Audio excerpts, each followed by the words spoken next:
Ladies and gentlemen, welcome inside the booth here at Carlo Crispino Stadium before today's varsity baseball matchup between Calvert Hall and Loyola Blakefield. My name is Caleb Stein, and I'll be joined by Owen Cox in a moment. But just to get the stage set, today's the second game in a three-game series between the longtime rivals. And on Monday, Calvert Hall won in dominant fashion, 17-0, bashing 7 long balls in a Calvert Hall record day. Peter Kelly also was on the bump for the Cardinals and pitched 6 shutout innings. So, Owen, what are you expecting today, and what are the keys to winning this matchup for both teams?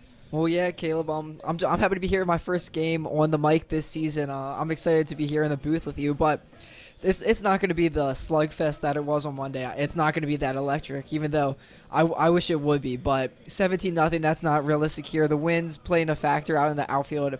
We were out there shagging some fly balls earlier today, and nothing's really flying that far as you'd expect it to. So I expect a pretty slow game from both teams on when they're batting. And these two great pitchers for each team, Calvert Hall, Ryder Soa pitching for them, and Tanner Robertson for Loyola. So I expect both to limit the damage, and I think it'll be close, much more low scoring, much more of a defensive game today.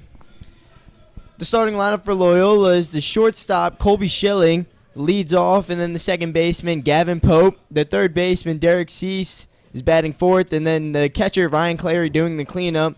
Luke Randazzo, the first baseman, bats after him, and Derek's twin, Brad, in right field playing today, batting 6. 7, 8, 9, Joseph Nottingham, the pitcher on Monday, DH today. And then Will Kelly, the left fielder, and Cole Hansen, the center fielder, to round out the bottom of the order.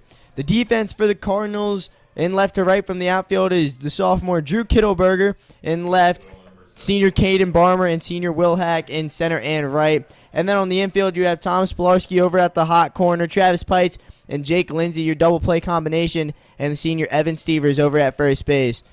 And Ryder Stella is set to pitch, and that fastball misses low for a ball to Schilling. They called it a strike. I thought it was low, but yeah, they did call it a strike there. Very late call there from the umpire. One thing interesting I thought when looking at the lineups between Monday and today was for Loyola, everybody's the same except Luke Randazzo, their first baseman. He was the only one who had a hit on Monday, and now they got him batting fifth in their lineup today. So I think that's kind of good for them. You know, they see what they can play off of their strengths, and hopefully that can help them a little bit. The 1-1 from Soa. Swung on and missed. Ryder, one of the better Calvert Hall pitchers. I mean, he was pretty dominant in his outing at St. John's. So you can expect some more of the same here. Upcoming sophomore for the team. I expect him to go not too deep into, or not like the whole game, but I expect him to do pretty good in this one. And that 1-2, that fastball is missed outside. Yeah, Coach Kerr early in the season has a battle limit to 60 to 65 pitches per pitcher to start the season. I mean, yesterday Peter exceeded that, but that's because they were winning 17-0. Why not just keep him in there? But the 2-2 is skied down the right field line. Hack giving chase, and that lands foul. Very close play down the line. Almost landed fair, but then it hops out of play. Very, very lucky for the Cardinals. I thought, if anything, that was fair. So good awareness by Hack, though, to hold his hands up and just kind of persuade the umpires to believe in him and see if that truly was a foul ball. But yeah, there was definitely the wind there. As soon as it got up in the air, it was just slicing foul the whole way. The wind is definitely always here at Carlo Crispino Stadium moving into right field, but this one's also moving in. A lot of fly balls are just going to hit the wind and then come straight back. Yeah, I mean, if you look at the flagpole in left center, I mean, it is like literally shaking out there. So the 2-2's fouled again by Schilling into the parking lot. Ooh. Lands on top of a car. First car ball that we've seen since the Riverdale Baptist game. Just glad that wasn't mine.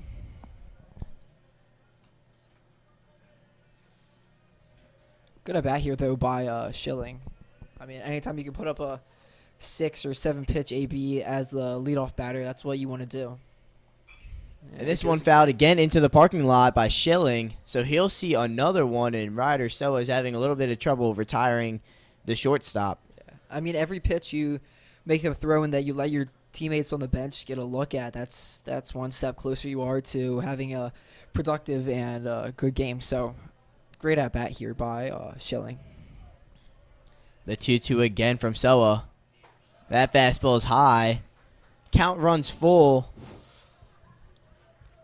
And also in this case, if I'm Ryder, I mean, Luki would have rather walked him on 4 straight balls than have to go a 10-pitch AB with him to get the out. I think it's just at this point in the game, it's not really worth it. The 3-2, that one's high. So then the long AB ends in a walk for Schilling. Huge first win for Loyola. So now the second baseman, Gavin Pope, stands up from the left side of the batter's left side of the plate. Yeah, you're Ryder who you really, I mean, obviously you want to get this double play combination here. That first pitch offered. Calvert Hall turned 3 or 4 double plays. I can't remember the exact number on Monday. So that's how Peter kept his pitch count so low. Just a great efficiency in the outs. 1 pitch to 2 outs. Great ratio right there. But the 0-1 from Soa now. Another late call for a strike. Yeah, I mean, I think it's less of like a late time when he makes up his mind. I think this umpire's just going to slow motion. So you got to just don't get too upset. Yeah, I'm sure the batters and the catcher and even the pitcher hear that it's a strike. It just doesn't look like it for us. The 0-2. Sent into right field. Hack has to run under it. Makes the grab first out of the inning as Pope flies out to right field. So now the senior third baseman, Derek Cease. Yeah, you kind of saw a Hack out there in right field. I mean, he had some trouble seeing where the ball was going to end up with the wind. He kind of had to take a little stutter step out there. I do think that's going to play a big impact in this game from start to finish.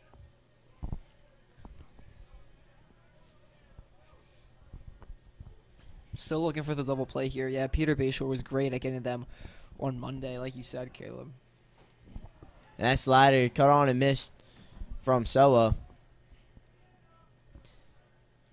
Ryder's more of a four-seam fastball type of guy, but Peter with his sinkers, those sinkers really, to the batters, they tend to roll those over more, so they would induce a lot more double plays. But this one fouled off by Cease into the parking lot. Schilling was on the run.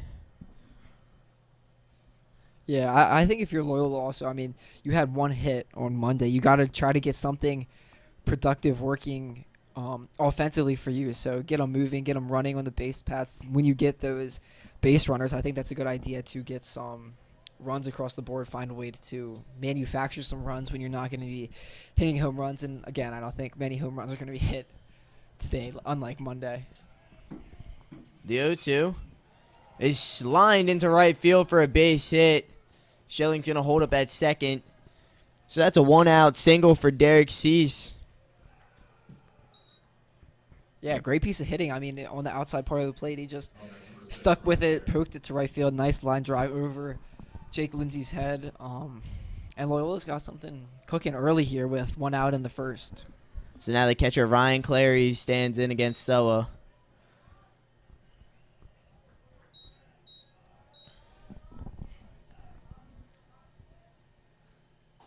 And that first pitch fastball is cut on and missed by Clary.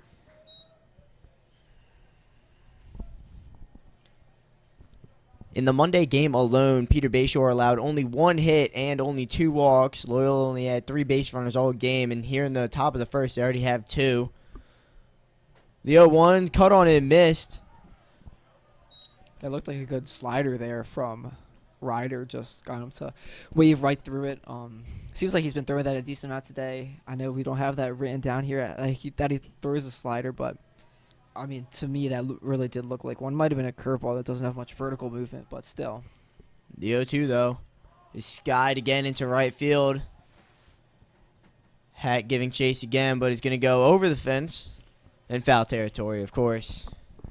So we'll have to do it again. That situation, if you're Hack, you'll take the out, but the runner on second, Schilling, is almost guaranteed to. Or is Schilling on second, or is that Pope? Yeah, Schilling's over on Schilling second. Yeah, I think Schilling would be almost guaranteed to advance to third on that for the number 4 hitter or number 5 hitter of Loyola.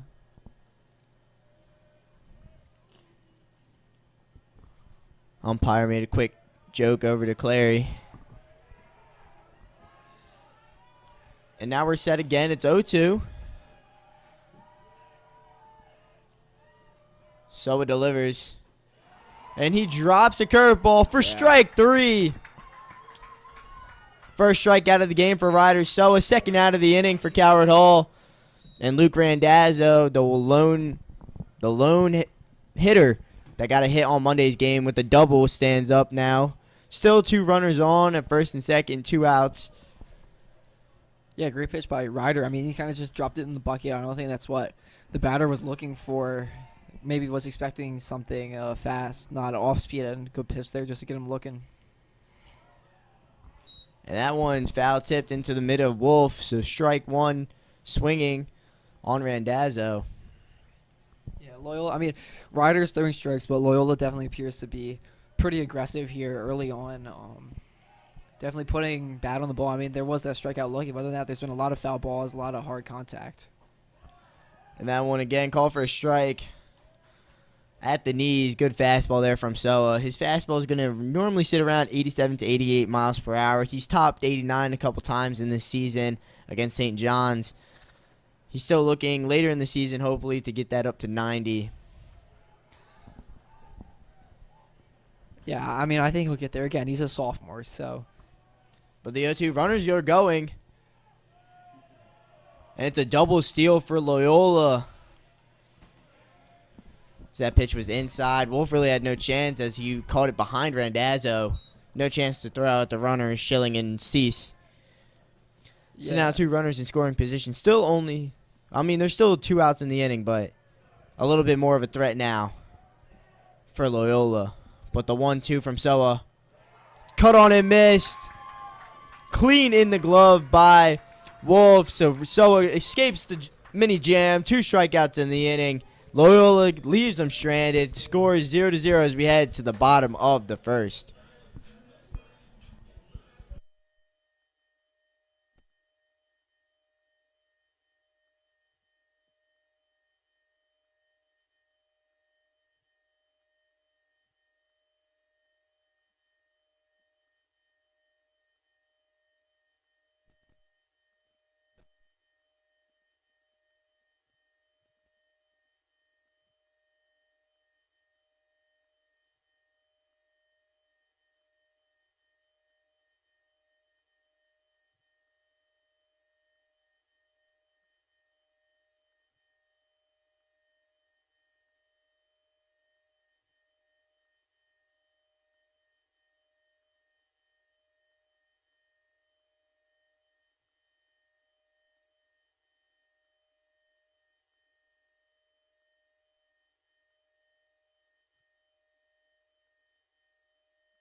Welcome back, and we're here at the bottom of the first. The senior right fielder, Will Hack's going to lead off for the Cardinals. But the rest of the lineup goes Caden Barmer in the center field, hitting second. Evan Stevens, the first baseman. And that first pitch from Tanner Robertson, the lefty, for Loyola is called for a strike. Braden Wolf doing the catching, batting cleanup. Thomas Pilarski, the third baseman, batting fifth. And Anthony Williams, sophomore DH, his third straight time in the lineup. And then Travis Peich, the shortstop, Drew Kittleberger in left, and Jake Lindsay The second baseman round out the bottom of the order for the Cardinals. Same exact lineup as Monday against Loyola. And Robertson early 0-2 against Hack. He has to fight one off foul. Yeah, I think in game 2, if you're Coach Kerr, after you put up 17 runs, I don't think there's any reason for you to change the lineup or do anything drastic. And Hack again sends this one foul. Will Hack so far this season and even last season, one of the most consistent and best hitters in this Calvert Hall lineup. I mean, that's why Coach Kerr puts him first. He fouls another one back. Tanner Robertson, the lefty, he's a junior. He works quickly and throws a lot of strikes. He's got a 4-pitch mix, fastball in the 84 to 86 range, 87 miles per hour topped earlier in the season. He's got a slider, curveball, and changeup to go ahead with the 4-pitch arsenal. Seems to have a little bit of trouble with the watch system.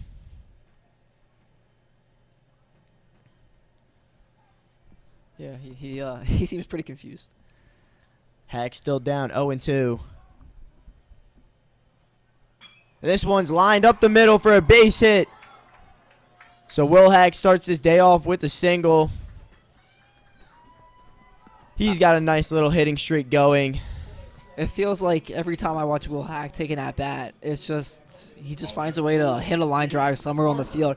He doesn't have too flashy power, even though he can hit the ball hard, but he's not going to be hitting home runs every game. It's just line drive, hard, solid contact where he gets on base and lets his teammates hit him around. Hack also has great speed on the bases. So now the center fielder, Caden Barmer, is up next. Caden Barmer hit home run number 5 of 7 on Monday. Right in the middle. Yeah, he's on a little hot streak, propelling him up to the 2 spot here in this lineup. The lefty-on-lefty matchup. Robertson sends that slider outside for a ball. Again, here, if you're a KB, you just don't want to hit into a ground ball, or a ground double play. But with his speed, it's hard to turn a double play on KB. And this one goes inside. Fastball ran away from him. So Robertson down in the count. 2-0.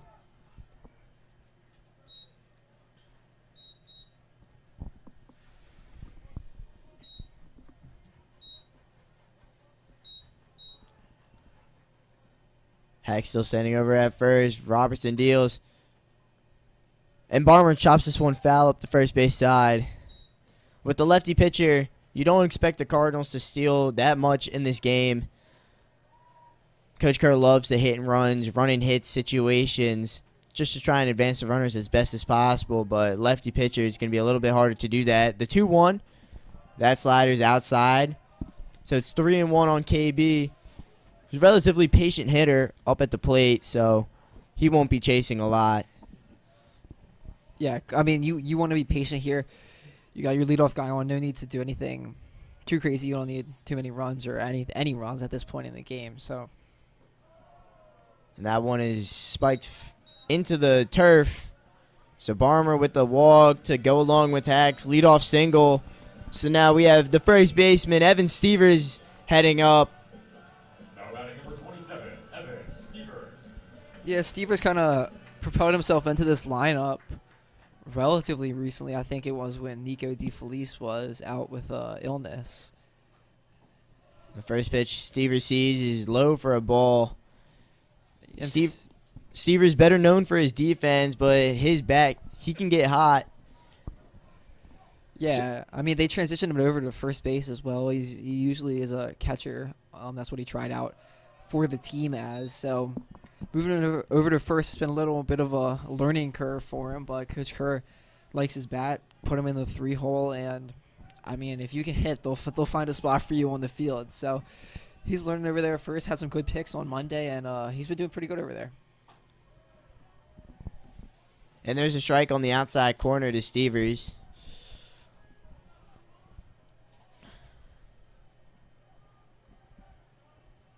Again, Loyola I mean, after what happened, things are on a little tilt for them, I would assume. I mean, they're still 0-4 in conference play. They want to get their first win, especially against a rival after what happened on Monday. So right now you just got to keep it under control, and I think you don't let your emotions get too high, as there's a strike that I did not think was a strike, but again, this umpire slow, I'm gonna say, calling motion when he calls his strikes, and it's just a little different seeing it up here than actually being down on the field. Yeah, for sure. I was ready to say that was ball 3, but it wasn't. Now the runners are going, and another good double steal in this game. Now the Cardinals advance the runners to second and third with 0 outs now, so it's going to be really important for Evan Stevers and possibly Braden Wolf, the next guy up, to put these runners in with less than 2 outs. But the full count now, 3-2. It's fouled back. Braden Wolf saves Coach Sports. Yeah, I think that double steal kind of threw Robertson a little off his game. That's why he spiked the ball, and their catcher, Clary, had just no chance of getting either of the runners. The 3-2 skied into center field. Oh, he's got it. That's a run. That's overset. The center fielder, Cole Hansen, makes the catch, but it's a sac fly for Stevers. It was definitely a difficult read as he started to come in. That ball was just tracking way back. So Yeah. Hack scores on the sac fly from Stevers. Calvert Hall now leads this game 1-0. Still only 1 out. Runner on third for the catcher, Braden Wolf. Once again, I mean, I've been saying it for a while. I've said it a lot now, but that wind in the outfield is it's crazy out there. I mean, good for Loyola center fielder Hansen just to catch it, but still.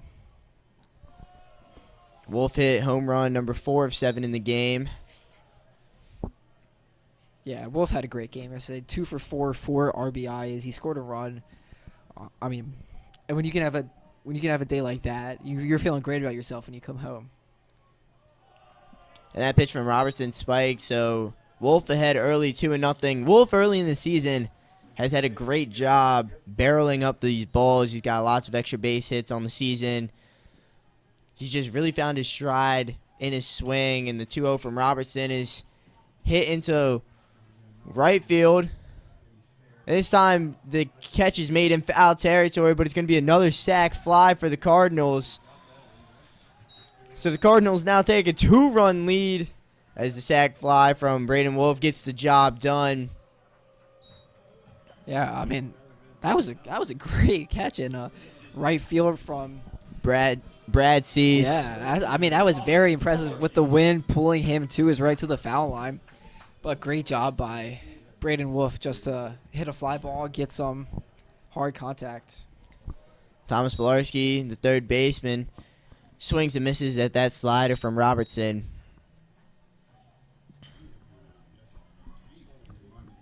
Base is cleared for him, the 0-1.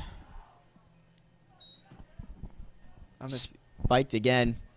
I don't know if you said this already, but Tommy also hit one out on Monday. I mean, it was just everywhere. Almost everybody in this lineup, 6 out of the 9 guys in this lineup hit a home run Monday, which is crazy. And that pitch called for a strike, so now 1-2 on Pilarski. I mean, anytime an MLB team can hit 7 home runs in a game, it's super impressive, but for high schoolers too. And that one goes inside and hits Pilarski off the knees. So another base runner on. Anthony Williams is up next for the Cardinals, the sophomore DH. Again, also hitting really well. As you said, if you hit well, there's going to be a spot for you in the lineup. And Anthony has clearly been hitting well in his opportunities when Travis Pites has been sick. And he showed that he needs to be the DH in this lineup. And that first pitch fastball is outside for a ball. In the third inning of Monday's game, Thomas and Anthony actually went back-to-back. Well, the 1-0 swung on and missed. Robertson evens the count up. What I like to see this game so far, and what I think Coach Kerr would probably be happy to see, is Calvert Hall's not getting too home run happy, not trying to swing for the fences all the time. I mean, there's been some hard contact, but Hack hit a line drive and some sac flies where you're not trying to do too much, and I think that's a big way you get some runs. You kind of do have to play small ball, especially when you just don't have the power at the high school level to be hitting home runs every time. So I like to see that so far, and that's how they've manufactured 2 runs here early. The 2-1. Caught on and missed again by Williams. But yeah, Calvert Hall is showing early that there are multiple ways to score and win in a ball game, whether it's big ball or small ball. But, I mean, Calvert Hall's field is a lot bigger than Loyola's field, especially the center. So it's going to be a little bit harder. Plus, there was little to no wind on Monday, the wind playing a huge factor here. So they should know that home runs will not be happening. And Pilarski steals, but Anthony Williams cuts on and misses, so Robertson picks up a strikeout. Calvert Hall scores 2 runs on 2 sac flies and the single from Hack. Calvert Hall is leading 2-0 as we head to the top of the second.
Ryder So out there again for the second inning of work, and he's going to face off batters 6, 7, and 8.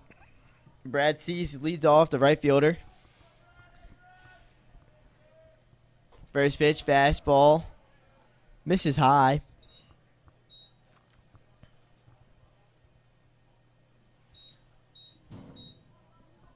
Again here, I mean, even on the defensive side, Ryder doesn't have to try to do too much. Got to just throw strikes as defense, support him and help him out. First pitch strikes will be a huge importance for both the pitchers in this game if they want to keep the efficiency as best as possible. And the 1-1 from Soa is fouled back into the netting. Yeah, and what's also really nice from Monday is Calvert Hall had to use nobody out of their bullpen.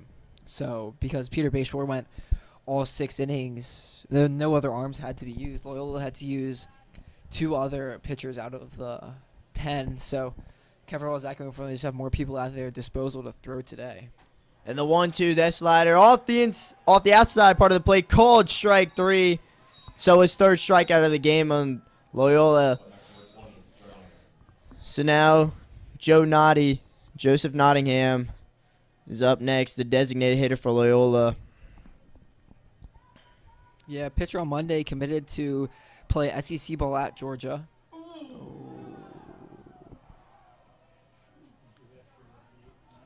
And that fastball by Ryder just gets away from him. I guess just a fastball Ryder threw kind of slipped out of his hand. Coach Kerr said yesterday in the team meeting before practice that we will never, ever throw at anybody. And Ryder's is a nice guy. I don't think that was anywhere near intentional, even if Joe Nottie did throw at our guy on Monday. But that first pitch slider is cut on and missed by Will Kelly. Yeah, I don't think anybody did anything intentional. I don't think Joe Nottingham did one. Monday, I don't think Ryder would have done something like that. Today, I think. It's a cold day. It probably just slipped right out of his hand. I know when I was out there, I could barely even feel my fingers, so I'm sure that was part of the reason for it. But the 0-1 to Kelly. Call for a strike again. If you're a rider here, you don't want to get in your head too much. I mean, you did just hit a batter, so you got to stay focused. Make sure you can get this guy up to bat. Make sure you just don't get too in your head, thinking too much. Really just want to get this out of the plate. Don't focus on the runner at first.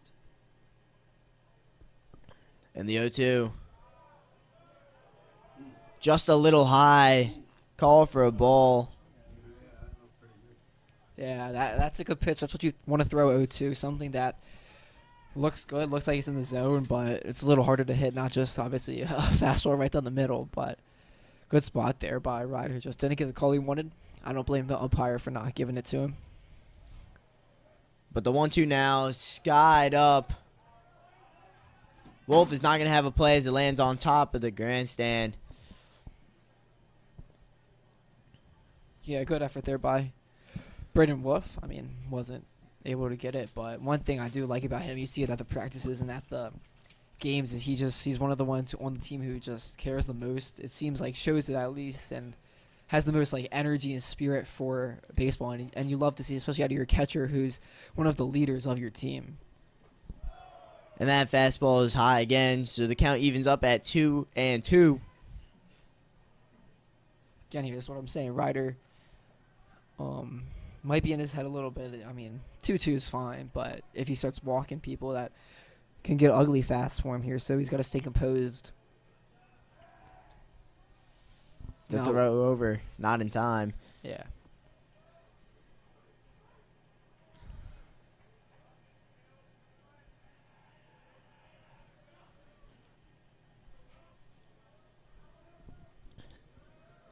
Ryder comes set, delivers with the 2-2.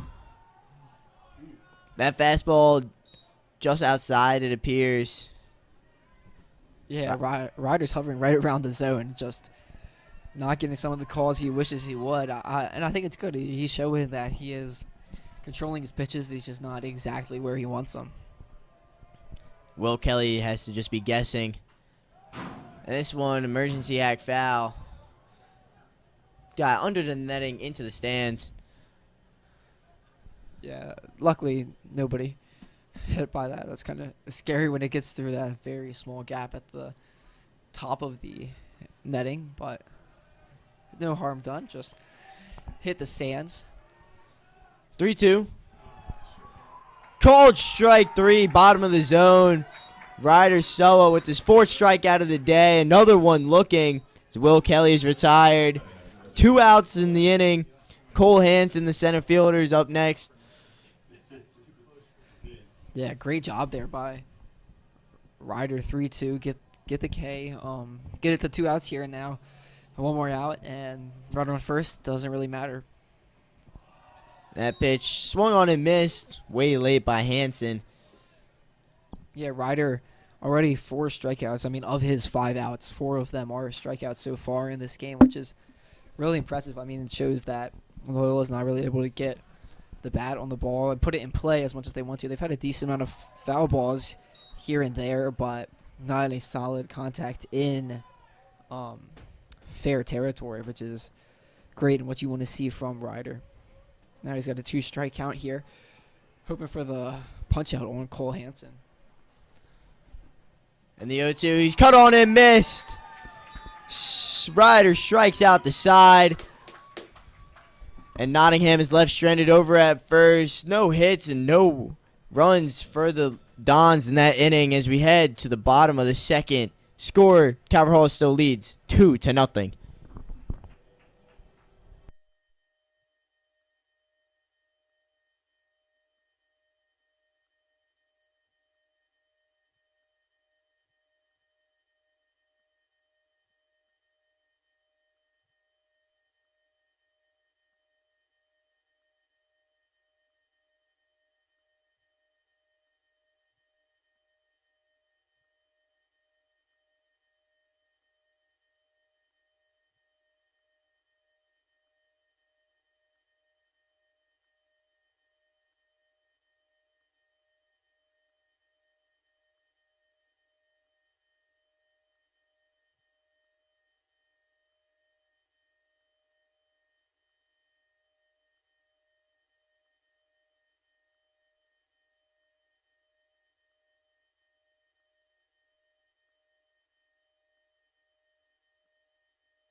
7, 8, 9 do it for the Cardinals in the bottom of the second inning.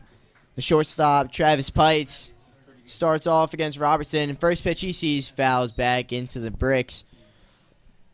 I mean, to have Travis Pites as your 7 hitters, that's a pretty good 7 hitter to have in the MIAA. So, your crew, I think you gotta be happy with that. Yeah. That pitch, call for a strike. Travis started the season. He was a little bit sick, missed the first game, missed a couple of the first scrimmages, and then ever since he's come back, hasn't quite found his stride from last season. That pitch gets under the legs of Clary. Yeah, and I think he'll get there. I think it's just taking him a little while to, find his stride, find his groove, I think. He'll get there. A great defensive shortstop, still a great hitting shortstop, committed to George Washington for next year. And this one was thrown behind Pites. Yeah, that was worse than the one Ryder threw. The 2-2 from Robertson, again into the other batter's box. It looks like, to me, from up in the booth, I think Robertson is overthrowing. He's a junior, so he's experienced, but to face Travis Pites rivalry game, This one hit up the middle to the second baseman, Pope, who makes the play. So first out in this inning as Pites is retired.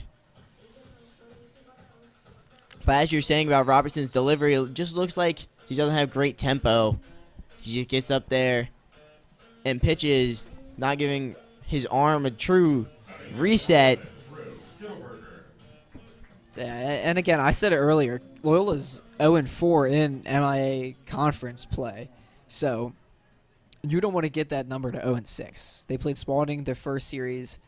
They play they play Calvert Hall the second series. So, I mean, it kind of is a tough draw for them, especially to play Spalding first. That's a tough matchup. Just an absolute brutal draw for Loyola.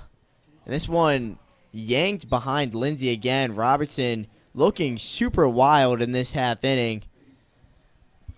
I don't know if he can't grip it or if he is just overthrowing it, but I mean that one wasn't close whatsoever. But lucky thing for Loyola is their conference play only gets easier from here for the rest of the year. I mean, playing the 2 top teams in this conference to start the season is truly rough. But Kittleberger, who hit the first home run on Monday, is down in the count 1-2 already. Yeah, and I think for Calvert Hall he was trying to quick pitch there. But I think for Calvert Hall to get Loyola as their first 3 games, I think it's kind of it's a good draw, but not because Loyola is bad. It's because Loyola is good. You're gonna foster some of that good competition between the 2 teams. Rivalry, get some emotions high, get Calvert Hall ready before they play some of these other conference opponents. So I think it's good for them to play Loyola for the challenge that Loyola always brings them.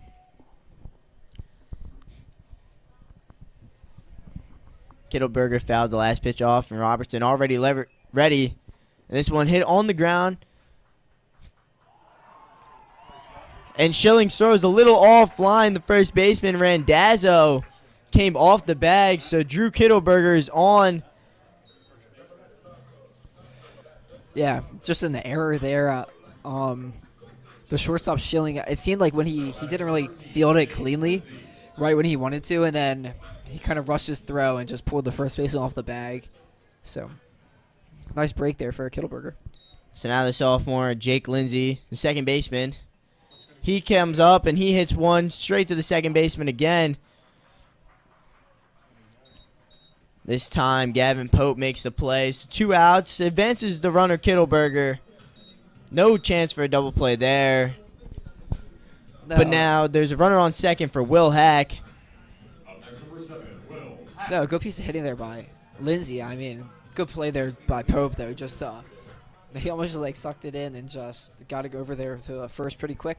But now runner in scoring position for Will Hack. I mean, that's what you love to see if you're a Cardinal fan. And that first pitch, low for a ball.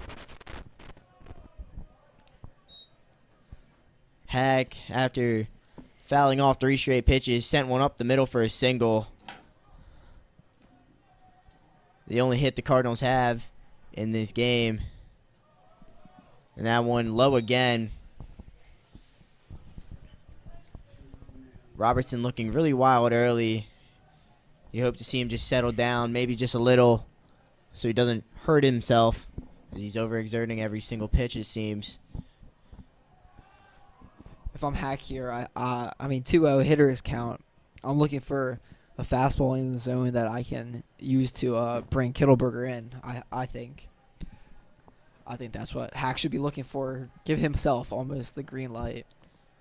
Fly ball doesn't do much. And that pitch called for a strike on the outside corner. Yeah, that was a nice pitch. Definitely could have been called a ball by the umpire, but seemed like it was right on that outside corner of the plate. Great job there by Robertson to get himself back in this AB. The 2-1 from Tanner Robertson. Swung on and missed by Hack. Chased one there. That's what happens. You throw that pitch before right on the outside corner. Get Hack looking outside, so he thinks the next one's going to be the same spot. He knows it's going to be called a strike, so Robertson gets the swing and a miss from Hack there.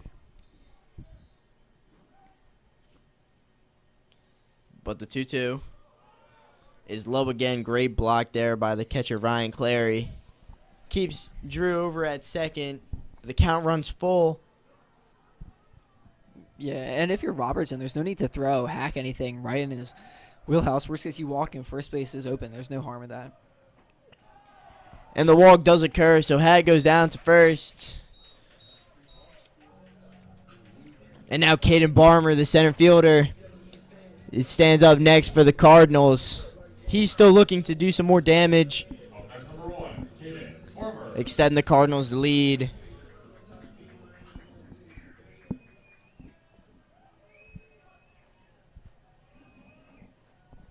Robertson's first pitch to Barmer is inside again for a ball. I'm not saying I think it's going to happen, but I do think if there were to be a home run today, it would come from a lefty, just with the way the wind is blowing out to right field. I think lefty power makes that much more reasonable than a righty to hit one oppo. And this fastball runs inside again.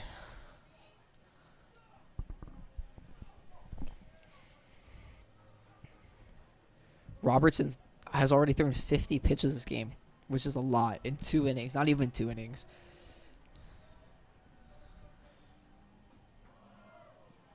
That one called for a strike. But, I mean, he's right around that area. He's about 51 pitches now, 28 for strikes, 23 for balls. It's not a great ratio, but yeah, it's not horrible. It's not great. this one gets spiked away. So Kittleberger and Hack advance, and now there's runners on scoring position for Caden Barmer now. Still 3-1, hitters count definitely. Yeah, Robertson definitely lost some command this inning, which is interesting to see because, I mean, it is only the second inning here. I don't know if his arm's not feeling great or whatever, but definitely working in favor of the Cardinals. Every 3-1 called for a strike again on the inside part of the plate. This umpire is going to be a little bit generous on the corners, it looks like today. He's not going to give a lot of calls high, it seems. 3-2. KB sends this one sky-high foul. Lands on top of the facility. Good job there by KB. That wasn't the greatest pitch, but I mean he hit that. He hit it hard, but hit it foul, which is where he had to make the best contact. Just fouled off. As Loyola already has somebody running down to their bullpen here, not even finished with the second inning. Again, the payoff pitch.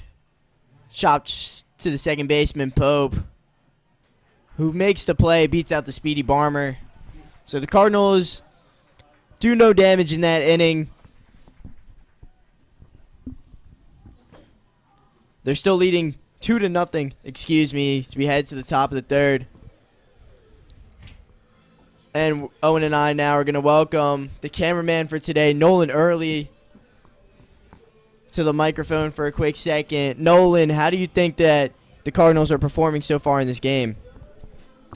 Yeah, I think they're doing great today. I mean, they already have a really 2-0 lead. We're only in the bottom of the second here. Ryder Soa doing great. Pretty sure he's got 5 Ks, 5 or 6 Ks. Yeah, 5 Ks. So he's looking pretty dominant. Only 1 hit given up too. So looking pretty good all around. We look forward to having you in the booth later in the season as well to call a couple more games. But with that, we're just going to take a quick break and head to the top of the third.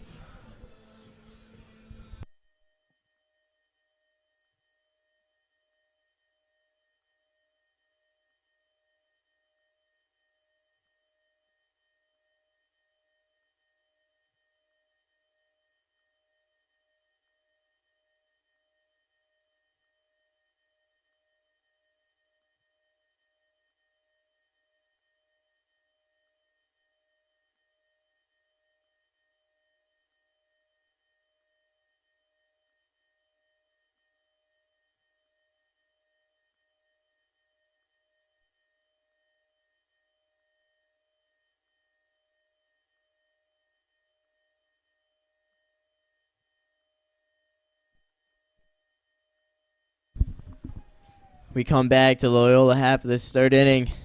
Top of the lineup coming back up. Colby Schilling's going to lead off the shortstop.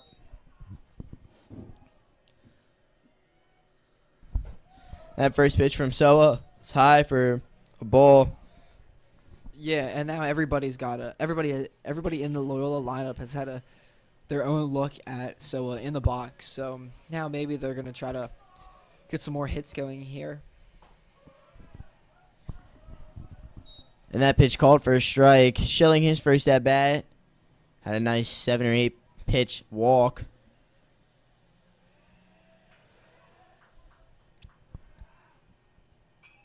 And he fouls this one foul back. Straight back, excuse me. Yeah, both teams so far only have 1 hit. Calvert Hall just been able to get some more runs due to a pair of walks and 2 sac flies. So again, this is a close game. 2-0 in baseball, and that can change really quick. That slider from Soa looked like it was going to be strike 3 again looking, but umpire thought it was a little bit too outside for his liking. So the count evens up at 2-2. His pitch to Schilling's hit well into center field, but right at Caden Barmer. Yeah, kind of just unlucky there for Stilling. Hard barrel to ball contact. He just ended up just lining literally straight to KB in center field. So that kind of does stink, but it was still a good job by Soa to get the first out there, even on some hard contact. Gavin Pope, who's 0 for 1 on the day with the fly out to Hack in the first inning. First pitch he sees from Soa again. It's chopped foul. Right up against the fence of the bullpen. But Ryder, after that first inning, with 2 base runners, has really just settled in, throwing lots of strikes, a lot of them for strikeouts, keeping these Loyola hitters guessing as much as possible. And that fastball is chasing that high cheese. He was, in fact, chasing that high cheese. A good pitch there by Ryder. Fastball up. Pope liked what he saw and just swung right through it. The 0-2. Too high. Did not go chasing. Yeah, that was the high cheese again. Pope didn't chase it that time, though.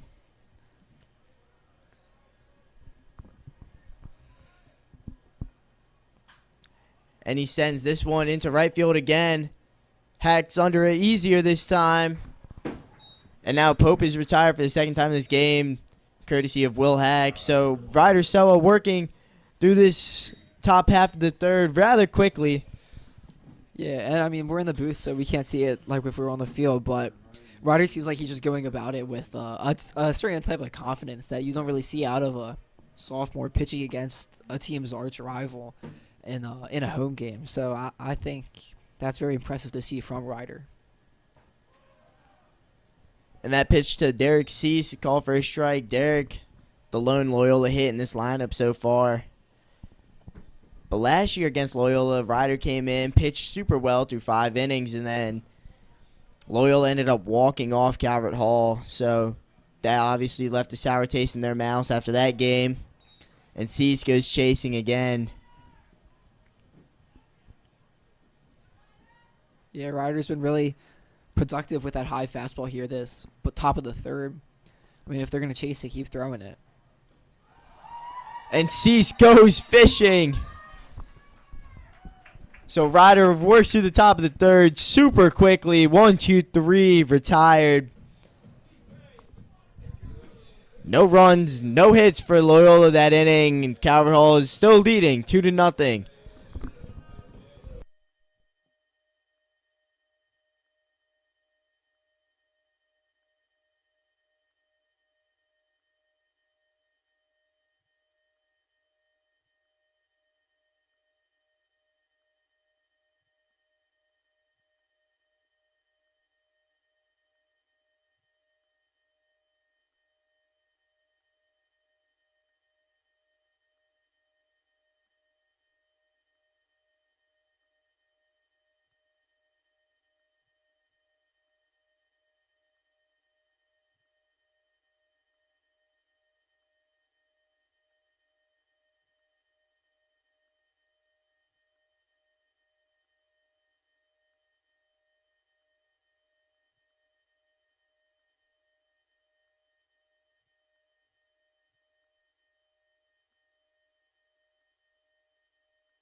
Three, 4 up, due up for Calvert Hall in their home half of the third inning. First baseman Evan Stevers is going to lead off this inning for the Cardinals. He had a sac fly his first time up, and that first pitch is low for a ball from Tanner Robertson, who's still out there.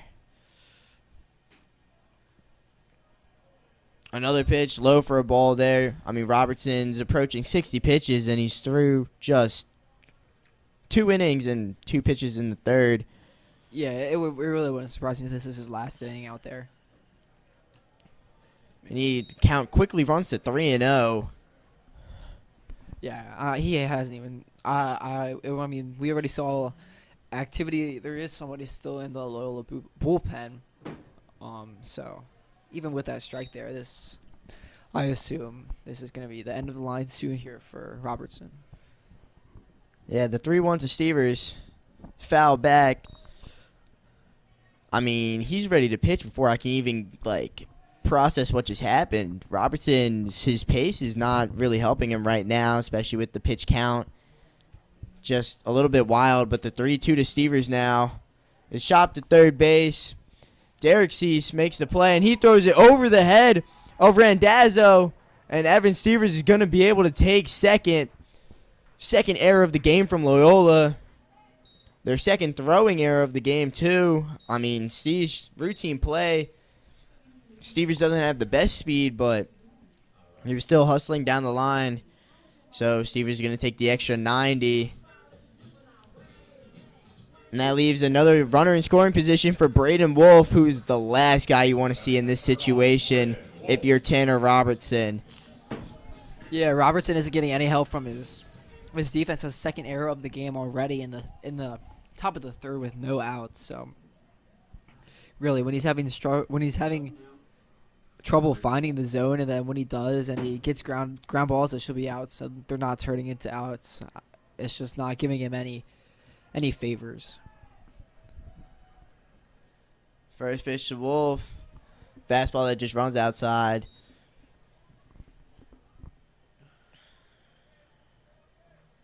Yeah, Wolf, I mean, we said it earlier, he had a great game on Monday against the Dons, and I'm sure he's trying to do more damage here, especially he already has an RBI today, I believe, and now runner on second, no outs. Wolf now goes chasing at that one. He's a little upset at himself. But yeah, Stevers and Wolf with the 2 sack flies to give Calvert Hall the early 2-0 lead. Not a lot of hits and not a lot of base runners in that game since. Robertson now, a little bit of a slower delivery. And Wolf sends that one into the parking lot, safe from all cars as it lands in the middle of the road, but 1-2.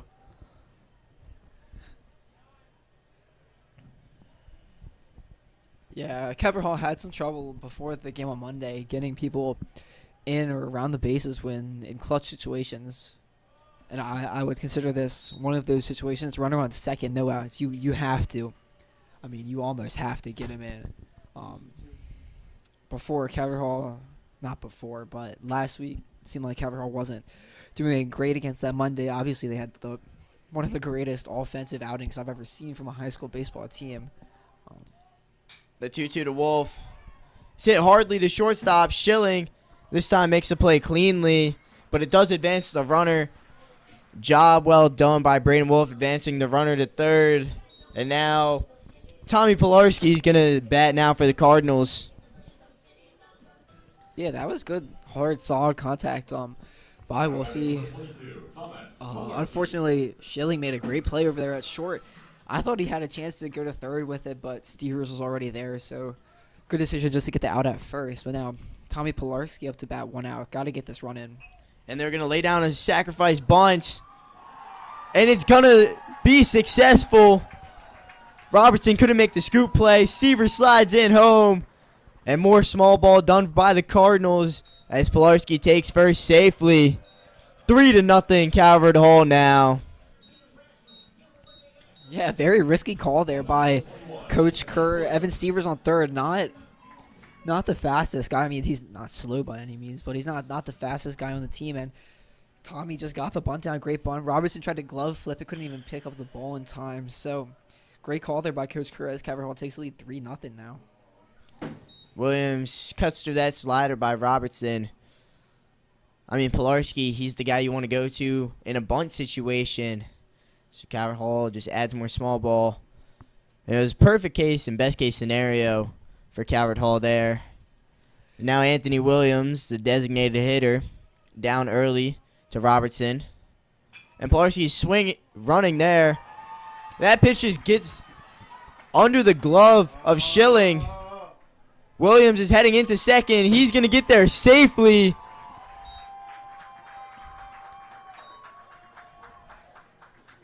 Not your everyday hustle double.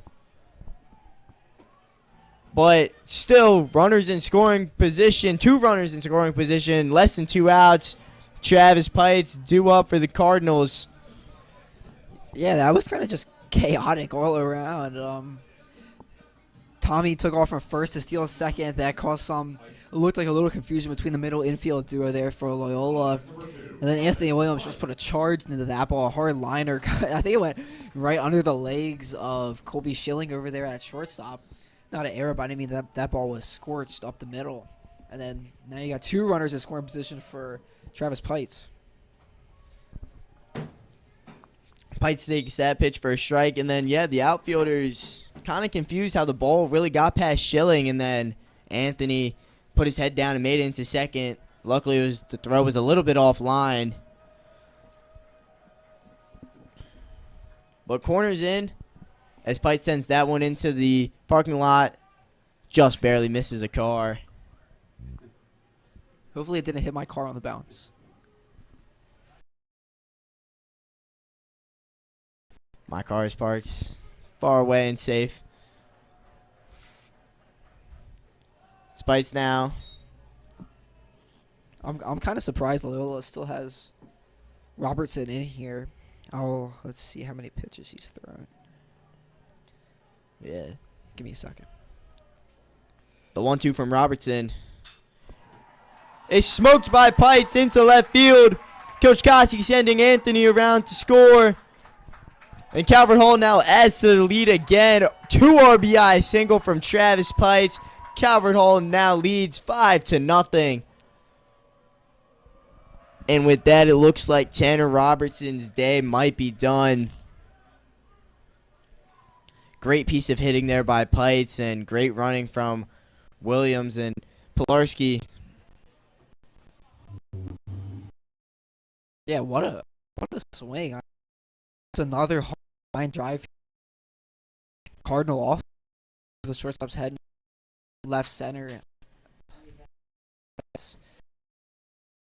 Get a base like that. I mean, the hitters on this team, what he's in his group. I think every little that he gets is just a piece of forward. This day, now it looks like they're taking Robertson out of the game. Little interesting. I was gonna say if the pitcher was in the bullpen, maybe they waited for the umpire to the glove to take the ball away from Roberts, give him another second to warm up. But it looks like the coach was just trying to please his case. Robertson, his pitch count super high, and he's getting now a little bit hit hardly now. The bottom of the third as Calvert Hall is leading 5-0.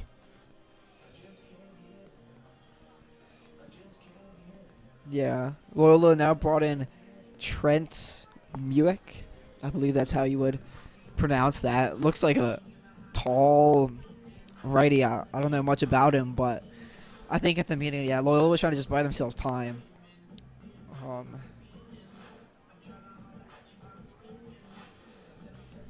We'll take a quick break as there's a pitching change here for Loyola. Robertson out, Muick in. Kittleberger and Lindsay due up next for Calvert Hall. We'll be right back.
We come back here with 1 out in the bottom of the third. Drew Kittleberger's up next.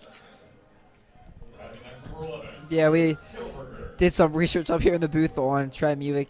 Tall righty, 6'7", coming down from 6'7" on the mound. Throws upper 80s. Looks like his fastball max velo is about 89. 4-pitch mix: fastball, changeup, curveball, slider. Changeup low 80s, curveball mid 70s, slider low 70s.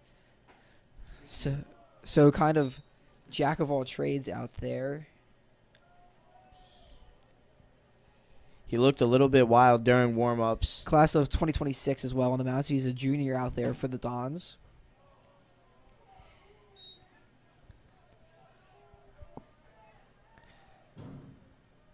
But again, Loyola, I mean, used 3 pitchers on Monday. They're already through their starter in 2 1/3. So having to use up a lot of arms in this series.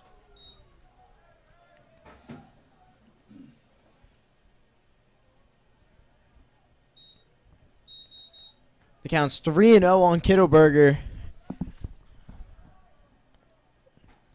who is taking all the way. Umpire calls that one a strike on the outside part of the plate. Looked a little bit too outside, but it's the umpire's zone. We'll have to let him call it. Yeah, I thought it was a strike, but I feel like 3-0, they usually expand the zone. But the 3-1 there, definitely outside, so Kittleberger draws a walk. 2 runners on, now as a second baseman, and the sophomore Jake Lindsay stands up. Yeah, Lindsay very good at putting bat to ball, especially barrel to ball.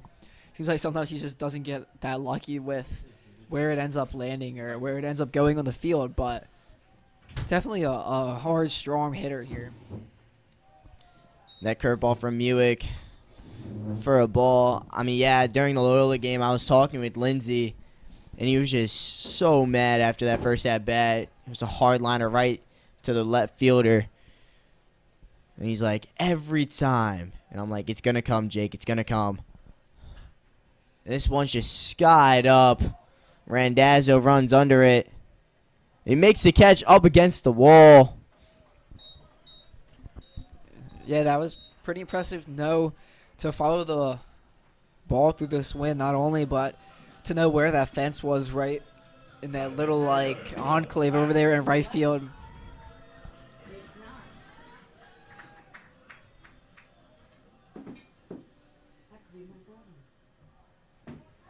But good job not to run into the fence there and just to make sure to get that easy out there for the Dons. And Pites was going super early. Another double steal called by Coach Kerr. Yeah, if I'm being honest, I don't think Coach Kerr called it. I think Trav just got a really, really good jump over there at second, and Drew Kittleberger at first saw he was running, just figured he'd follow suit because nobody was covering second. So. And that curveball drops in for a strike on Hack. I think with some of these senior leaders on the team, such as Travis and Hack and KB, their ball knowledge, their game sense almost is very impressive. So good idea there by Trav just to take the extra base. Fastball from Muick is high and tight on Hack. I mean, Calvert Hall loves to be aggressive on the base patch. We couldn't see much about it because a lot of the balls were just going over the fence. Not a lot of runners on during that game. But it looks like they're just running early and running wild on the catcher, Ryan Clary. Yeah, I mean, I don't even know. I'd say it's more on the pitchers. I think our guys are just getting good jumps.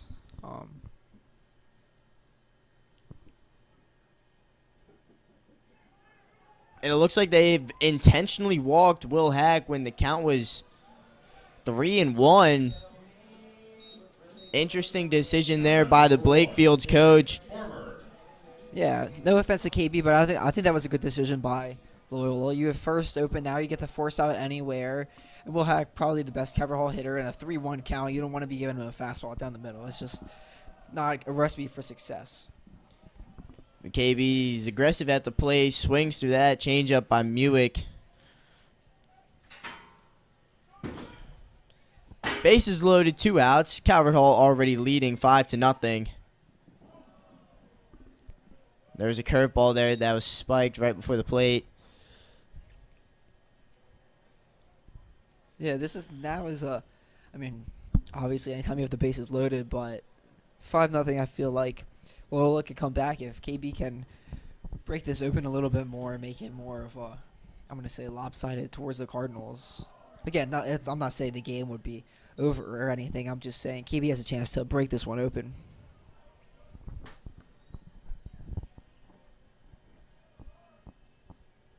2-1 on KB.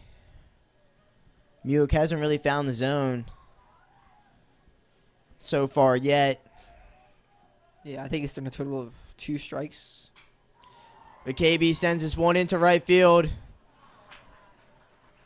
But Brad Cease is there to make the catch. So Calvert Hall escapes the inning. But there were 3 runs scored as Calvert Hall extends their lead 5-0 as we head to the top of the 4th. It appears that Ryder Soa is coming back out for another inning of work.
Middle of the order is up next for the Dons. As the catcher Ryan Clary is going to lead off the top of the fourth against Ryder Soa, who since the first inning has just been locked down pitching.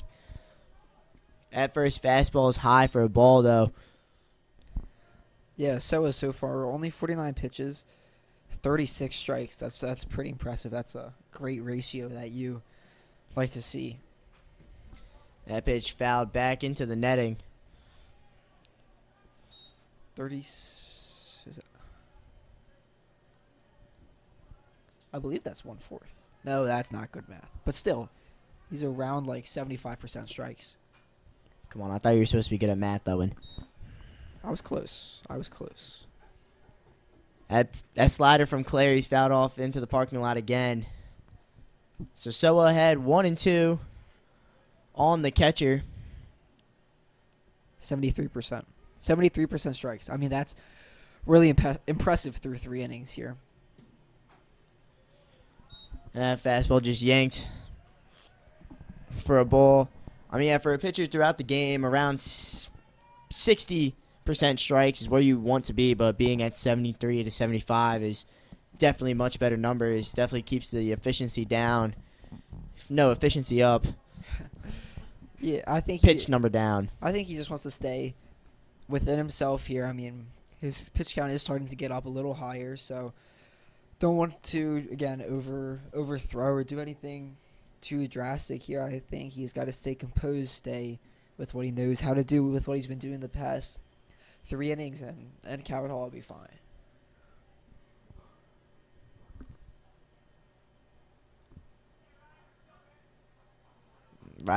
Ryan Clary had to tie his shoes there. But the 2-2 from Soa. Good pitch. Was called a strike earlier, not now though, but so the count runs full.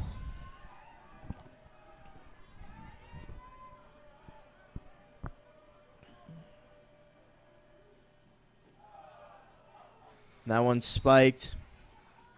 It's funny, we start praising him for throwing so many strikes and the first batter he walks. I think that's fine. He'll deal with it.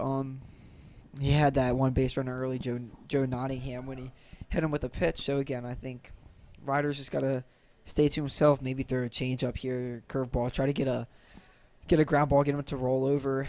So it looks like there's a courtesy runner at first for the Dons, for the catcher.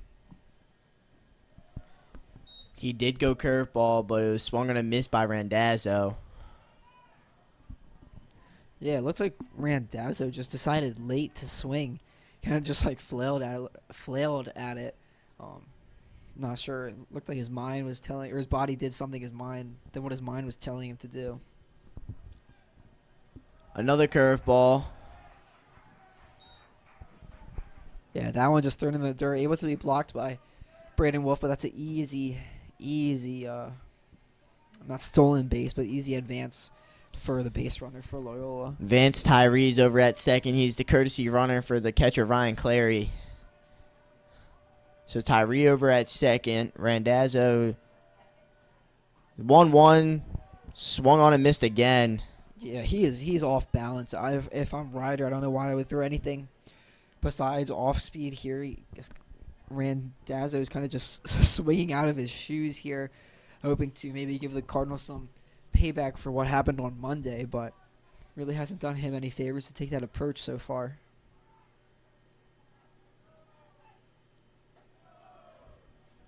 Another off speed, just a little bit high. Yeah, just not placed where Randazzo really, or where it's not Randazzo, where Soa wanted it to be placed. Curveball like that, you want to go a little low in the zone. And Coach Kevin and Coach Kerr decided to send down Jake Dolsky to the bullpen to start warming up.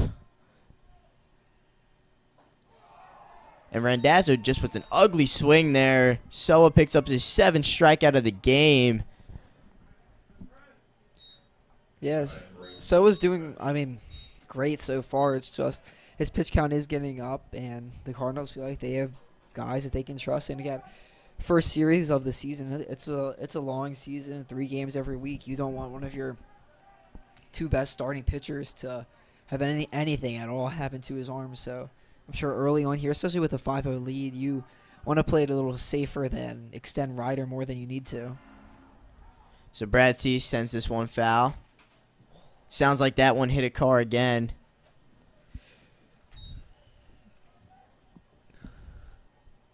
Shout out Preston Atkinson. He's been running all over to get these foul balls in the parking lot. So it's doing the dirty work for the Cardinals, trying to find all the balls wherever they go.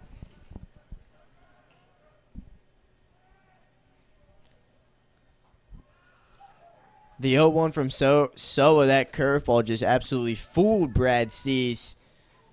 Yeah, He's ahead early 0-2. Yeah, Cease, I think, thought it was fastball. He kind of stepped out. I think he thought it was going to hit him, but Soa bent it right back into the middle of the zone. Good pitch there by Ryder, 0-2.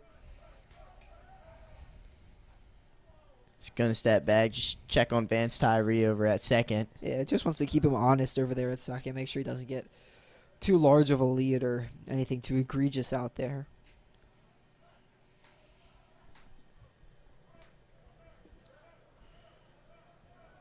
Lindsay over there dancing. Umpire calls time. Saying something to Cease over there.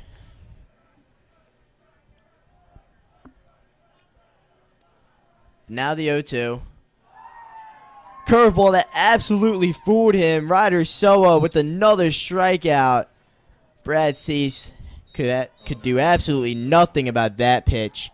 Yeah, Soa just, like, pun intended, he curved him up. He didn't carve him up, he curved him up. Yeah, he just kept throwing him curveballs, and Cease just could not hit that to save his life. So, good pitch there. Cease stepped out, and easy strikeout there for Ryder. So now Ryder fools Nottingham with that curveball. Looks like it's working really well in the top of the fourth inning right now. Nottingham's 0 for 0 in this game with the hit by pitch fastball that just hit him in the knees for his first at bat. Yeah, Ryder keeps throwing these off-speed slider and curveballs, and it's really fooling the Don offense this inning. That fastball is called for a strike at the knees of Nottingham. I mean, I don't know if it's just Nottingham's batting, like, mechanics, but every pitch he's stepping out towards left field and towards third base, and it might be because of Ryder's off-speed. And it happens again. So Soa strikes out the side after the leadoff walk. Vance Tyree's left stranded over at second, but Soa absolutely filthy with his off-speed pitches as we head to the home half of the fourth inning. Calvert Hall still leading 5-0.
Welcome back to Carlo Crispino Stadium. 3-4-5 due up for the Cardinals against Trent Muick, who's out for his second partial inning of work. Yeah, he looked decent. The last inning he was out, not great command, but he got Lindsey to pop out and KB with a fly/line out to right field. So doesn't matter how you get it done, as long as Muick got the job done last inning, and that's all Loyola asked him for. And that curveball's outside for ball 2. Stevers ahead early. Drove in the first run of the game with the sac fly. And he sends this one, puts a charge in it, but it's right at the left fielder, Will Kelly. Good piece of hitting there from Stevers. A little bit of unlucky placement, but again, that wind out going exactly opposite to left field. Ball wasn't going to go very far. Yeah, he barreled that up. I mean, I know it sounds weird, but I feel like if that was on Monday at Loyola, that might be a home run just with the way it seemed like everything was flying there. So Braden Wolf stands up against Muick. Yeah, you can see the tarp in left field is just blowing straight in towards the field.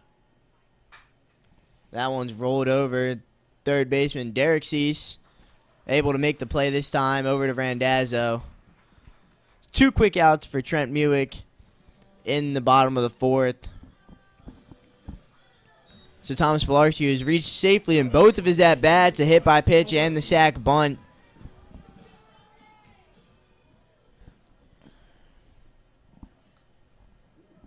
Yeah, much better here this time by Trent Muick. 2 quick outs so far. Stevers hit his hard, but Wolf's was more of a rollover to the third baseman. So Muick may be able to hit a groove here for the Dons, keep them in this game. I mean, that's really all they're asking him before their offense can get some. Another good off-speed pitch from Muick. Pilarski cuts and misses through that one, evens the count up at 1-1.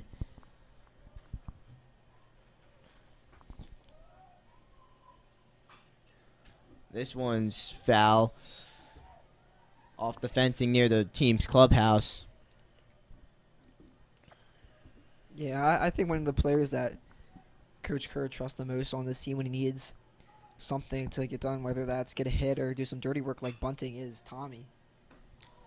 And he hits one a smoke show over to shortstop. Schilling makes a great play, but doesn't. Not in time. Thomas Pilarski reaches base safely for the 3rd time in this game with an infield single over to short. Yeah, great defensive play there by Colby Schilling. He's played shortstop really well defensively this game. Just Tommy hit it hard and in the gap, and Tommy was running his hardest down the line. So good job there by Tommy. Get a single.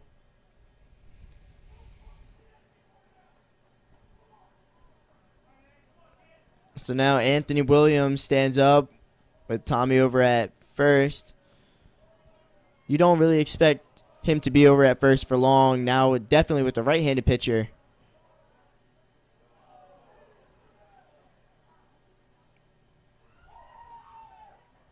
And he's not on first for long as Anthony Williams gets hit. Cardinals' 2nd hit batter of the game. So now Travis Pites is up with 2 runners on and 2 outs, and the bottom of the 4th inning, after quickly getting 2 outs, is now extended. Yeah, just kind of just a spike pitch there by Muick right into Anthony's foot. Hopefully his toes are feeling all right in this cold weather. Travis sends one down, batted down by Coach Koski. Couldn't quite reel it in all the way. But again, now Travis in another good spot here to get another RBI here for the Cardinals. He did it last time. Drove in a couple of runs with a hard line drive into left center. I'm sure he is hoping he can reciprocate that here. That fastball's called for a strike.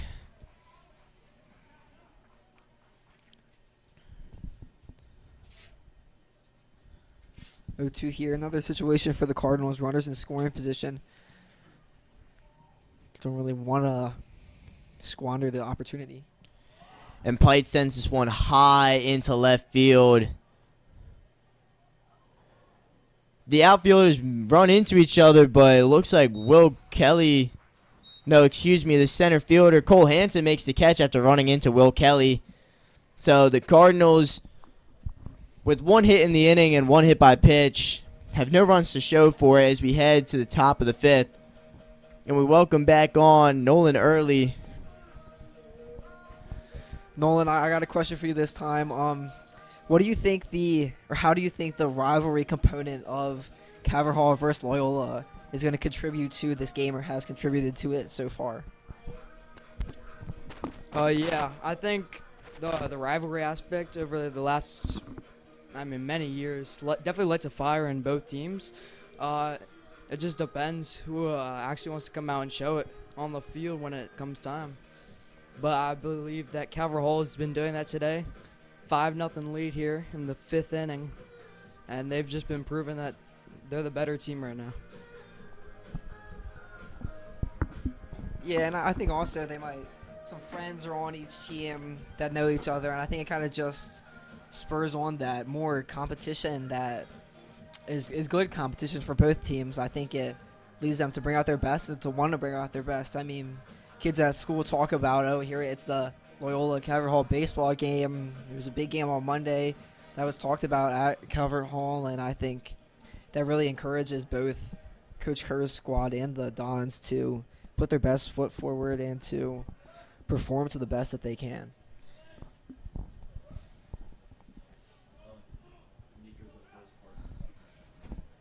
A couple of defensive changes made by Coach Kerr. Clark Miletto's taking over at second base for Jake Lindsay, and Nico DeFelice over at first for Evan Stevers. Ryder's still out looking to finish his 5th inning of work here, and he's going to face off the left fielder Will Kelly. Struck out his first time. And Kelly sends this one high into right field. Hack gets under it. 1 pitch, 1 out in the 5th inning so far for Ryder Soa. Yeah, when Ryder, he's not on a pitch count now, but they're keeping a close track of his pitch count, and I think when you can get one out in 1 pitch, that's really what you like to see if you're Coach Kerr and Coach Kevin for the Cardinals. Just show that your sophomore still has it in him even when he's at the end of his day. Cole Hansen, the center fielder, strikeout victim, looking his first time up, and that slider from Soa is just a little bit outside.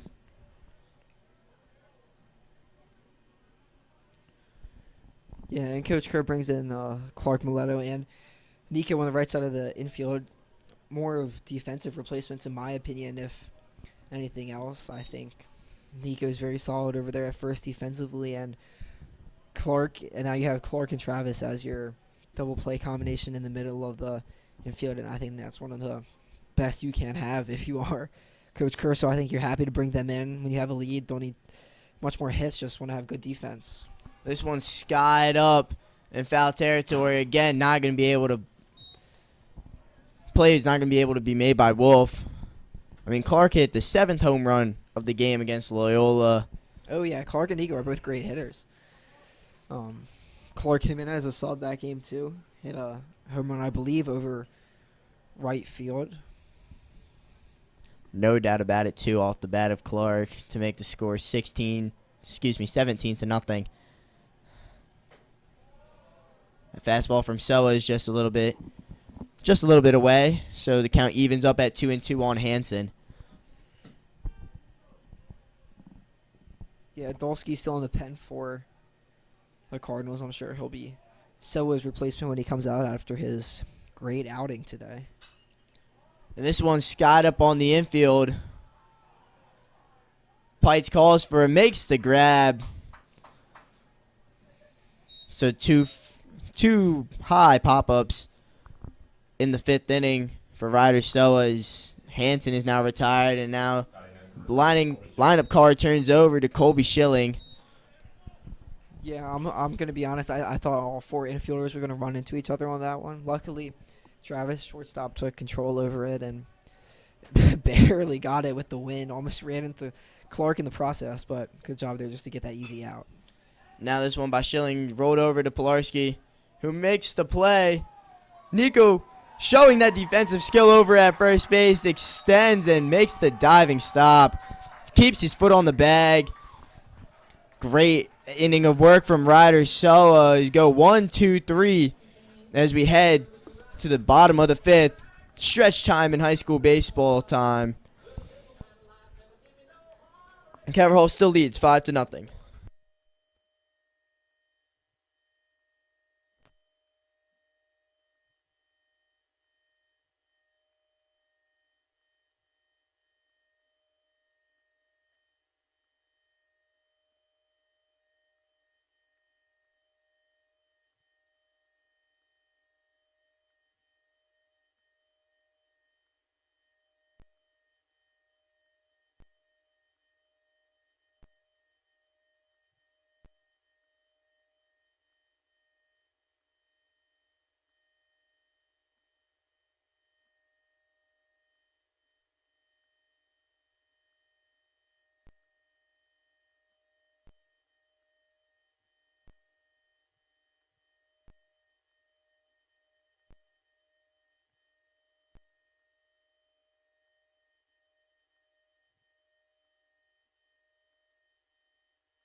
We welcome you back.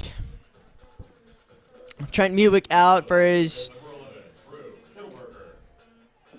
almost third inning of work here for Loyola, and he's going to face Drew Kittleberger, Clark Mileto, and then back up to Will Hack, top of the order. Yeah, Muick's settled in pretty nicely here for the Dons. Hoping to continue that here into the bottom of the fifth. All speed from Muick, just outside on Kittleberger.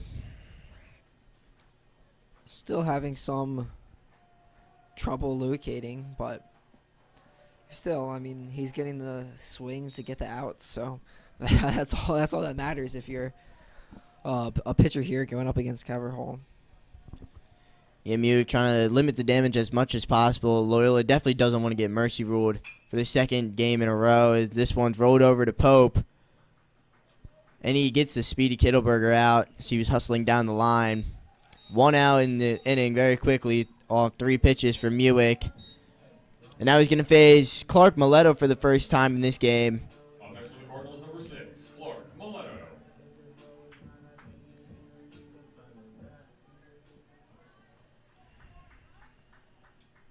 And you think more Clark's in for the matchup.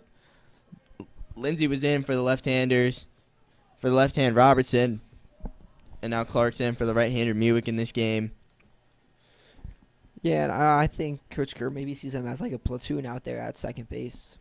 Both are great, can play against anyone, but if you want to go with the splits, go with the righty against the lefty against the righty.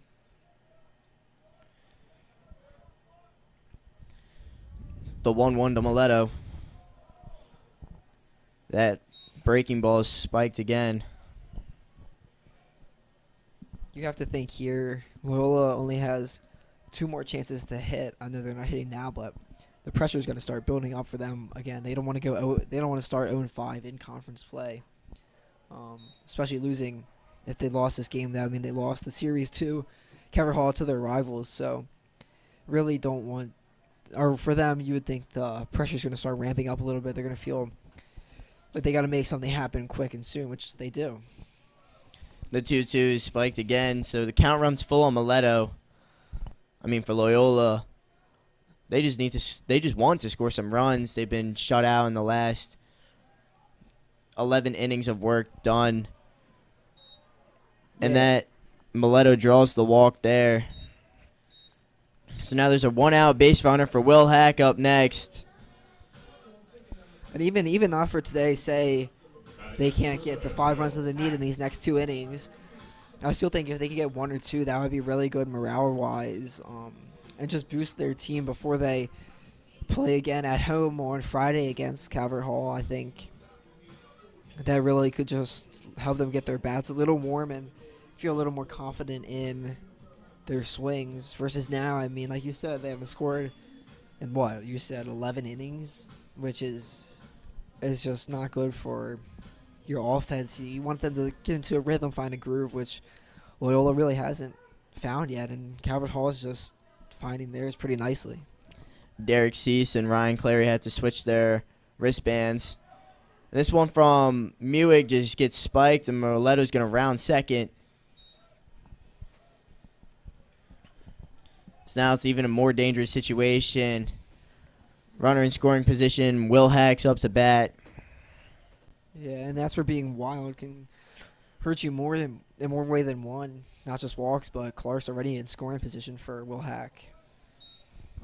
Big swing and a miss there from Hack. Good change up there from Muick.